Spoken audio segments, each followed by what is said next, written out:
Elon Musk wants to talk to Donald Trump in an effort to potentially repair their relationship. With Donald Trump, well, he's not having it. That's the latest this morning in the major Trump Musk feud that took the nation and really the world by storm yesterday, with Elon Musk saying that Donald Trump was listed in the Epstein files, saying that he was going to decommission a critical SpaceX aircraft or spacecraft, and more. Well, this morning, according to reports, the White House has been desperately working to get the two men on a phone call to try to get some type of truce, some type of ceasefire between Elon Musk and Donald Trump.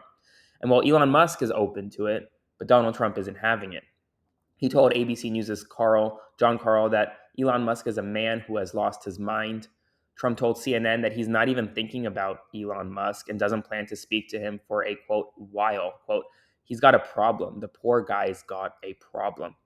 The relationship between the two clearly soured very quickly. And as Laura Ingraham on Fox News put it, her sources tell her the relationship is just irreparable. Now, yesterday was one of the busiest news days of my life, and it looks like it's only going to get busier today. So please consider supporting my work by subscribing to my Substack by clicking the button below, or supporting my work by sending a one-time donation via Venmo to Aaron-Parnas.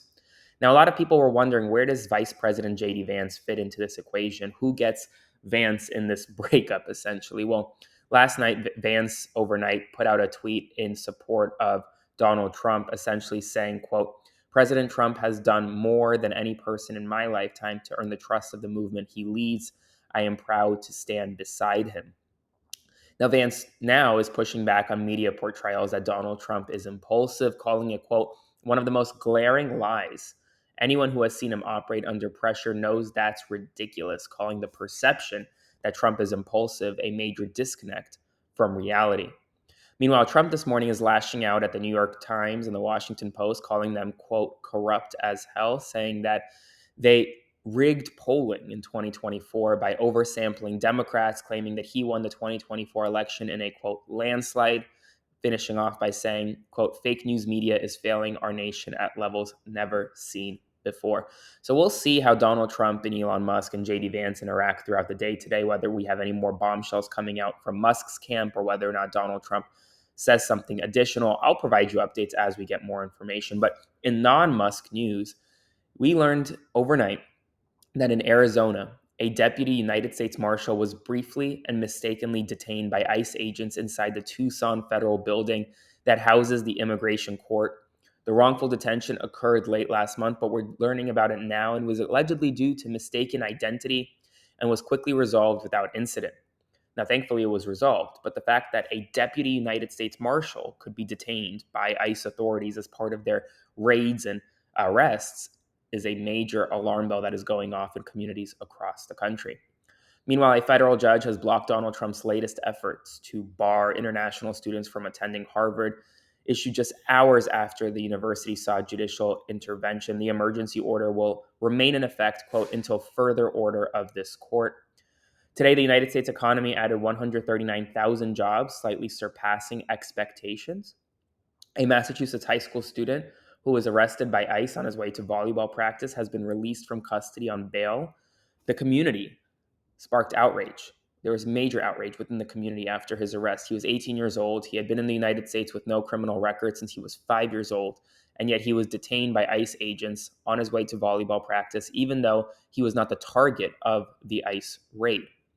At least 4 people were killed in a Russian attack on Ukraine's capital, Kiev, last night. Air raid sirens went off all over the country. Russia is continuing to attack Ukraine, likely in response to Ukraine's surprise attacks that have embarrassed Vladimir Putin over the past several days. According to The Guardian, the University of Michigan has been using private undercover investigators to surveil pro-Palestinian student groups.